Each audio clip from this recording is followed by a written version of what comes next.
हाय। आज हम समझते हैं माँ के बारे में।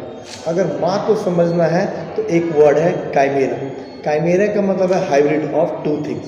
तो काइमेरा एक स्टेप जाएंगे, यानी काइमेरा से एक स्टेप आगे जाएंगे तो आता है माइक्रो कैमेरा। तो माइक्रो कैमेरा वो सेल होता है जो माँ के शरीर में बच्चा बनाता है। तो बच्चे के जो कुछ सेल होते हैं वो प्लेसेंटा से माँ के गर्भनाल में अटैच हो जाते हैं, ठीक है। और जब माँ के ब्लड में ब्लड सेल से और एक्सेप्ट कर लेते हैं, ठीक है।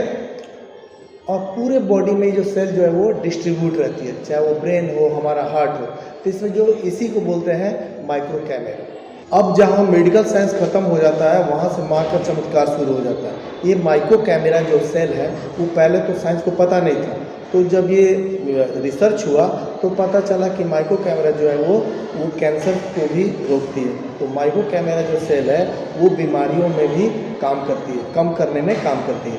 तो अब ये पता चल रहा है कि ये जो सेल है, इसी सेल की वजह से माँ का जो लगाव है अपने बच्चे से ज़्यादा होता है। कुछ लोग तो ऐसा भी मानते हैं कि माँ इसे टेलीपैथी के वाला जो पावर है, यानी बच्चे के साथ जो भी होने वाली घटनाएं हैं या जो भी कुछ गलत हो तो माँ को पहले ही पता चल जाता है।